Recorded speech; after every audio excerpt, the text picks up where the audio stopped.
Often called with many names such as Janvi, Bhagirathi, Alaknanda, Padma, Mandakini, and Vishnupadi, is the goddess of the river Ma Ganga.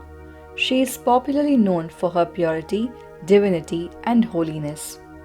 In the Sanatan Hindu Dharma, River Ganga is considered a sacred river and is believed to be incarnated as goddess Ganga.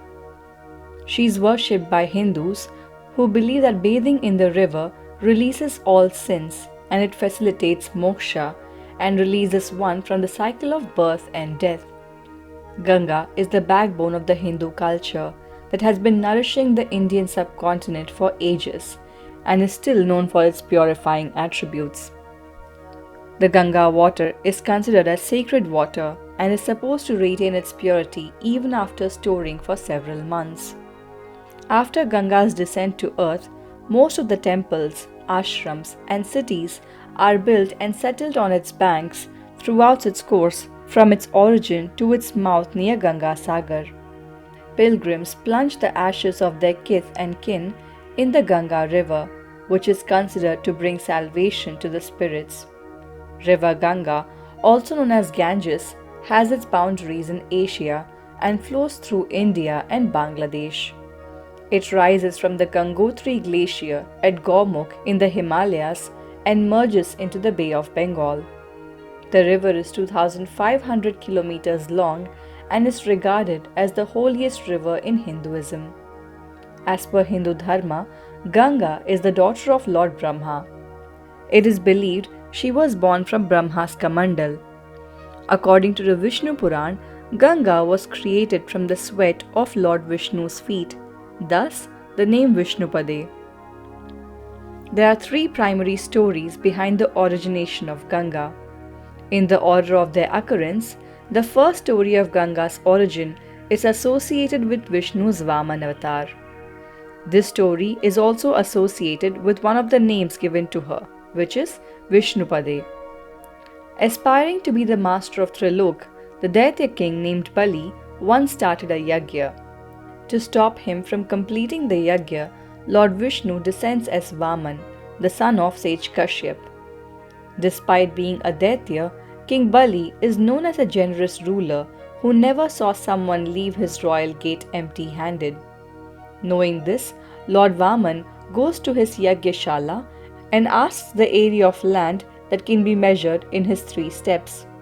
Everybody, including Bali, thinks the Brahmin boy is naive and doesn't know how much land he can measure in his 3 steps. But Lord Vaman proves all wrong by expanding his body and taking a Virat Swaroop. Vishnu, in his incarnation as Vaman, extended his left foot to the end of the universe and pierced a hole in its covering with the nail of his big toe. Through the hole, the pure water of the cosmic ocean entered into the universe as the Ganga. Having washed the lotus feet of the Lord, which are covered with reddish saffron, the water of the Ganga acquired a beautiful pink color. To know the full story of Lord Vishnu's Vaman avatar, watch the video linked in the comments below. Because the Ganga directly touches the lotus feet of Vishnu before descending within this universe, it is known as Bhagwatpadi or Vishnupadi, which means emanating from the feet of Narayan. It finally settles in Brahmalok, the abode of Brahma, and starts to live in Brahma's Kamandal before descending to the planet Earth at the request of Bhagirath, which is the second story behind Ganga's creation. The second story is also the most popular story about Ganga's creation mentioned in the Balkand of Valmiki Ramayana, where Rishi Vishwamitra recites about Bhagirath and the fall of Ganga to earth. Once, King Sagar, also one of the ancestors of Sri Ram, performed Yashwamedh Yagya 99 times, and all 99 times the Yagya was successful, as the horse he sent for Yagya around the world used to return to the kingdom of Ayodhya unchallenged every time. Due to the success of King Sagar, Indra was jealous of him, and when Sagar started the Yagya for the 100th time and sent the horse, Indra kidnapped the horse and hid it in Kapil Muni's ashram. This time, When the horse did not come back, the king asked his 60,000 sons to go out and find the horse. To know the story of how King Sagar obtained 60,000 sons, watch the video linked in the comments below. The sons of Sagar started searching for the horse. They kept searching for it for a long time but could not find the horse anywhere. At last, far away from Ayodhya, near the sea, they found the horse inside Kapil Muni's ashram. The sage was in deep meditation. The sons, thinking that Kapil Muni had captured their horse, attacked the sage. But due to his intense tapas, just by a gaze of the Muni, all 60,000 sons of King Sagar were burnt to ashes. Later, when the sons did not return even after so many days, King Sagar asked his grandson Amsuman to go and search for the horse and his 60,000 sons.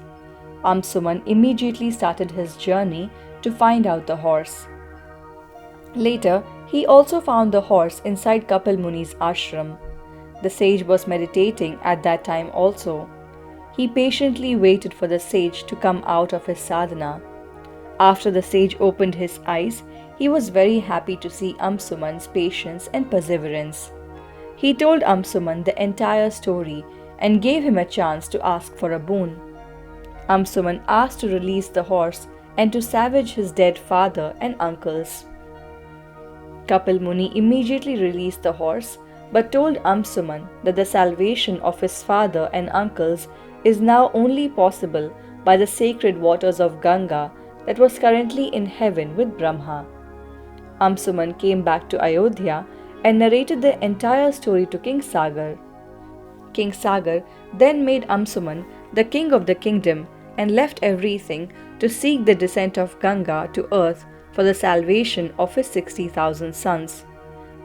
But he was not successful in his mission. After him, the son of Amsuman, Dilip, struggled to bring Ganga down to earth. He meditated for years in the Himalayas but could not succeed in his mission. After the death of Dilip, his son Bhagirath, who was aware of the mission of his father and grandfather, also started early in his efforts to descend Ganga to the earth. He meditated for several years and eventually Bhagirath succeeded in pleasing Mother Ganga.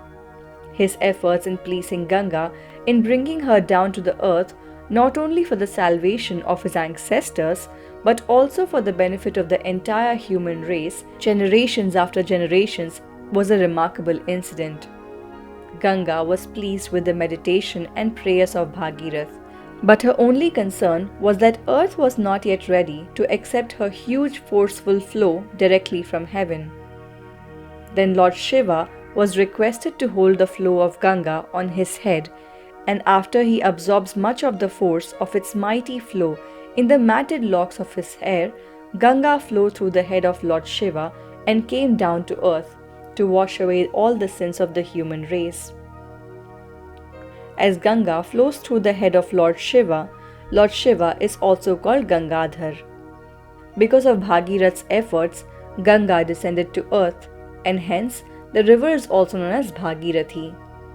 The third and the final story of Ganga's creation is associated with Rishi Janhu, who later appears in the story of Ganga and Bhagirath. When Ganga descended on earth, she flowed gleefully and made lots of turbulence and noise. On the way, she accidentally washed away Sage Janhu's hermitage. Sage Janhu was annoyed by Ganga and drinks all of her water. Ganga, along with Bhagirath and the other devas, prayed to Rishi Janhu to release her so she can proceed with her mission. Pleased with their prayers, Janhu releases Ganga through his ears, and thus she is called Janvi, meaning Janhu's daughter. The goddess Ganga is often depicted in Hindu scriptures with her distinct look. Goddess Ganga is seen riding a magar, meaning a crocodile, or sitting on it, which symbolizes the life-giving nature of water. She is represented as a fair-complexioned woman, wearing a white sari and a white crown, which symbolizes her purity and celestial charisma. She holds a water lily in her right hand and a lute in her left hand. When shown with 4 hands, She carries a water pot, a lily, a rosary, and one hand in a protective mudra. Ganga frequently appears in sculptures near temple doors and on decorative relief panels along with her sister river, goddess Yamuna.